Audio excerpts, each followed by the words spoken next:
شروع اللہ کے نام سے جو بڑا مہربان نہایت رحم کرنے والا ہے۔ بول چال کہانی کی ایک اور ایپیسوڈ میں آپ کو خوش آمدید کہتے ہیں۔ بادشاہ اپنے خواص کے ساتھ شاہی سواری پر بیٹھا بازار حسن سے گزر رہا تھا کہ ایک کنیز پر اس کی نظر پڑی۔ وہ عورت کیا تھی کہ کسی شاہکار کا تراشا ہوا مجسمہ تھا جس کا حسن قیامت خیز تھا۔ بادشاہ جب واپس لوٹا تو دل بے قرار کو کسی گھڑی چین نہیں آ رہا تھا۔ وہ اس مجسمہ حسن پر 100 جان سے قربان ہو چکا تھا۔ بادشاہ نے منہ مانگی قیمت دے کر اسے خرید لیا۔ ابھی آنکھوں نے جی بھر کر دیکھا بھی نہ تھا کہ چند دن بعد وہ بادشاہ کے دل کی مالکہ بیمار ہو گئی۔ مسئلہ صادق ہے، گدھا پاس ہو تو پلان نہ تھا، پلان ملا تو گدھے کو بھیڑیا لے گیا۔ کوزہ تھا تو پانی نہ تھا، پانی ملا تو کوزہ ٹوٹ گیا۔ بادشاہ کے ساتھ بھی کچھ اسی طرح کا معاملہ ہوا۔ علاج کے لیے جب ہر طرف سے طبیب حضرات آنے لگے، ہر ایک کا یہی دعویٰ تھا کہ میں مسیح زماں ہوں۔ جب بیمار کی قضا آتی ہے تو طبیب بھی بے وقوف ہو جاتا ہے۔ اپنی مہارت اور تجربوں پر ناز کرتے ہوئے ہمارے پاس ہر دکھ درد کی دوا ہے۔ انشاءاللہ نہ کہا، ان کا کوئی علاج کارگر ثابت نہ ہوا۔ مرض بڑھتا گیا، جو دوا کی والا معاملہ ہو گیا۔ طبیب حضرات اپنے اپنے نسخے آزما چکے، چاند سے چہرے کی رونق کم سے کم ہوتی جا رہی تھی۔ اب بادشاہ کو اللہ کے سوا کوئی چارہ نظر نہ آیا۔ فوراً ننگے سر اور پاؤں خانہ خدا کی طرف بھاگا، سر سجدے میں رکھ کر خوب رویا۔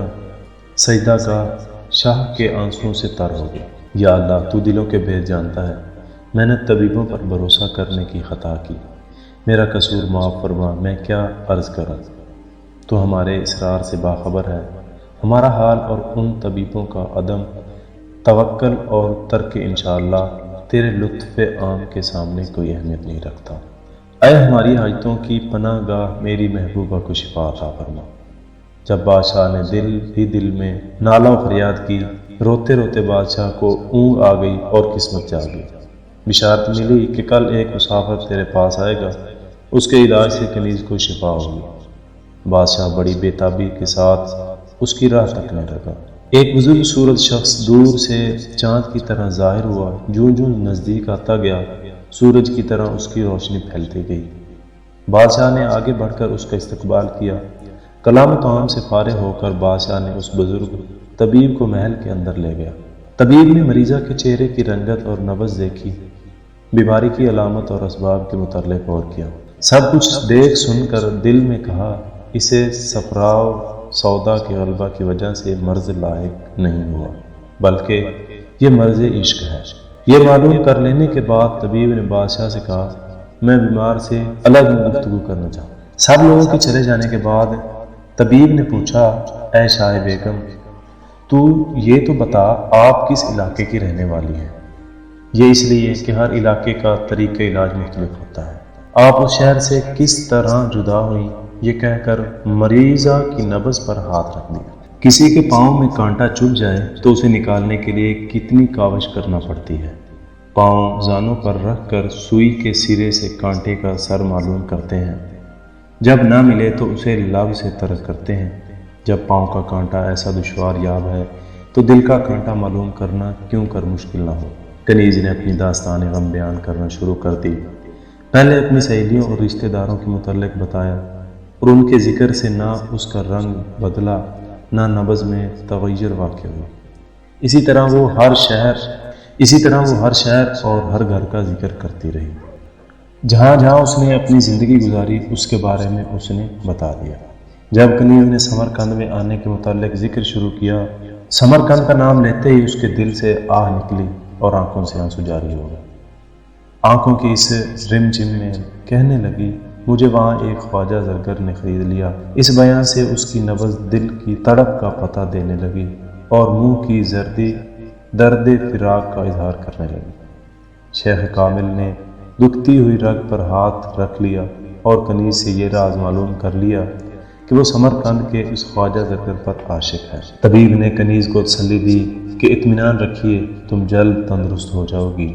طبیب نے بادشاہ کو بتایا، میں نے مرض معلوم کر لیا ہے، آپ کسی طریقے سے فلاں زرگر کو سمرقند سے یہاں بلوا لیں۔ بادشاہ نے اپنے 2 خاص دانا آدمی سمرقند بھیجے۔ جو اس سنار سے جا ملے اور اس کو اطلاع دی کہ بادشاہ تمہاری ہنرمندی کا شہرہ سن کر بڑا خوش ہوا ہے۔ اس نے تمہارے لیے پیش خدمت بہت ساری مال و زر بھیجا ہے۔ اس کی خواہش ہے کہ تم اس کے پاس آؤ اور اس کے خاص مصاحبوں میں شامل ہو جاؤ۔ بادشاہ کی یہ عنایت دیکھ کر زرگر بہت خوش ہوا۔ اسی وقت اپنا سب کچھ چھوڑ کر ان کے ساتھ جانے کے لیے تیار ہو گیا۔ سمرقند کا خواجہ زرگر جب محل میں پہنچا تو بادشاہ نے اٹھ کر اس کی تعظیم کی اور حکم جاری کیا کہ تم بے فکری کے ساتھ ہمارے پاس رہو۔ بادشاہ کے لائق سونے کے زیورات اور برتن تیار کرو۔ چنانچہ وہ بڑی خوشی اور دل جمی کے ساتھ اپنے کام میں لگ گیا۔ بادشاہ نے اس کے کام کو دیکھ کر خوشی کا اظہار کیا اور کہا کہ میں اس کے صلہ میں تمہیں اپنی خاص کنیز عطا کرتا ہوں۔ چنانچہ وہی کنیز جو اس زرگر کے فراق میں سوکھ کر کانٹا ہو گئی تھی اسے دے دی گئی۔ کنیز جب اپنے دل ربا کے پاس پہنچی اس کا دکھ درد سب جاتا رہا۔ دیکھتے دیکھتے وہ چند ماہ میں صحیح سلامت ہو گئی۔ اس کا کھویا ہوا روح پھر جوبن پر آ گیا۔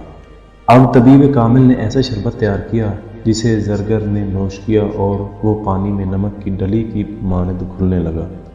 کنیز کے سامنے اس طویل بیماری کے سبب زرگر کا روح آہستہ آہستہ جاتا رہا۔ آنکھیں اندر کو گھس گئیں، چہرے کی سوہی جاتی رہی۔ یہ حالت دیکھ کر کنیز کی محبت بھی رفتہ رفتہ کافور ہو گئی۔ اب وہ کنیز عشق کی بیماری سے شفا پا گئی۔ اس کنیز کی محبت محض صورت پرستی تھی، اس لیے صورت کے بگڑنے سے آہستہ آہستہ وہ عشق بھی زائل ہو گیا۔ جو عشق صرف رنگ روپ کی خاطر ہوتا ہے وہ دراصل عشق نہیں بلکہ فسق ہوتا ہے۔ اس ترکیب سے طبیب نے کنیز کے مرض عشق کا علاج کیا اور اسے تندرست کر کے بادشاہ کے دل کو مسرور اور آنکھوں کا نور بنا دیا۔ ظاہری صورت کا عشق آخر کار بدنامی اور بے عزتی کا موجب بنتا ہے۔ معشوق کا رنگ روغن اس کی ہلاکت کا سبب بنتا ہے۔ مور کے لیے اس کے خوبصورت پر ہلاکت آفری ہے۔ اے طالب، اس زندہ محبوب حقیقی کا عشق اختیار کر جو ہمیشہ باقی رہنے والا ہے، جو محبت و معرفت کی جان فضا پاک شراب پلانے والا ہے۔ تو مایوسی سے یہ مت کہہ کہ اس محبوب حقیقی تک مجھ جیسے نالائقوں کی کیسی رسائی ہو سکتی ہے۔ حدیث شریف میں آتا ہے، جو بندہ میری طرف ایک بالشت بھر قریب آتا ہے میں اس کی طرف ایک گز بھر قریب ہو جاتا ہوں۔ اس کے عشق و محبت کا دروازہ ہر وقت کھلا رہتا ہے۔ درس حیات: نیکی بدی کے پردے میں پوشیدہ بھی ہو سکتی ہے اور اس سے ہٹ کر بھی، اس لیے نیکی کرتے وقت اصل مقصد منشائے رضا الہی ہونا چاہیے۔ والسلام۔